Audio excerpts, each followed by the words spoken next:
Hello everyone, myself Chaitali Nandakumar Marjan. I am from MH Sabu Siddiq College of Engineering Bhaikhala. Today my subject is GHG emission in water waste. On fourth week of International FDP on Environment and Sustainability, I am going to present this topic. Before starting this topic, I will give you brief about week 1 and week 2. In week 1, I discuss a case study on the real-time water quality monitoring system using IoT. In week 2, I gave a brief idea about ISO, IEEE and industrial standard which are applicable to IoT, as well as what are the purposes of all these standards in IoT. Video outcome. In today's video, I am going to explain about GHG gas, reason for GHG emission, estimation of methane emission from domestic water waste, estimation of nitrous oxide emission from domestic wastewater. Before starting anything, first of all, you have to know what is GHG gas. It is a greenhouse gas that absorb or emit radiant energy within the thermal infrared range. The primary greenhouse gases in Earth atmosphere are water vapor, carbon dioxide, methane, nitrous oxide, and ozone. Reason for GHG gas emission. Unmanaged landfill sites and inefficient water waste treatments without methane recovery are the key sources to contribute to GHG emission from waste.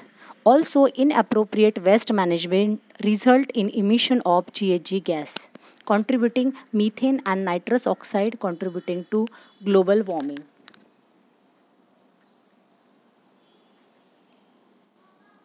In India, about one-fourth of treatment technologies used for domestic wastewater are anaerobic discharging 0.6 methane, that is untreated water waste sludge, leads to generation of methane-rich gas, which is a source of GHG. On the industrial side also, both methane and nitrogen gas are GHG, and there is no policy to target to reduce these emissions. Estimation of methane emission. There are different steps to estimate the methane emission from domestic water waste treatment. In step 1, first of all, we are finding emission factor. In second step, we are finding total organic load in water waste in inventory year. In third step, we are finding CH4 emission.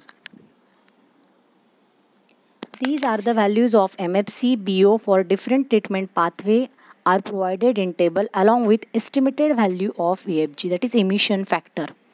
Emission factor for domestic, septic tank, latrine, sewager, other none is given. Next is nitrous oxide emission. Nitrous oxide emission can occur as direct emission from treatment plants or from indirect emission from water waste after disposal of effluent and into waterway, lake or the sea. Direct emission from the nitrification and denitrification at wastewater treatment plant may be considered as a minor source. These are few steps to estimate nitrous oxide emission from domestic wastewater. This is a step 1. In that we are finding nitrogen. In next we are finding NTO emission. These are the 2 steps. Now in this diagram we can see GHG emission pattern from wastewater sector in India from 2006 to 2013.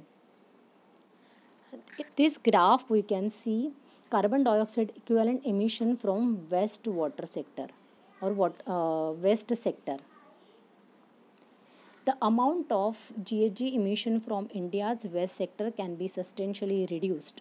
Based on the review and modeling estimates, it can be concluded that diversion of organic waste from landfills towards treatment options, diversion of water waste from domestic sectors can help to reduce the peak GHG by 11.19% in 2021 and 29.89% in 2031. There is a need to have higher tier studies to work out the actual reduction in GHG from other activities. These are the references. Thank you.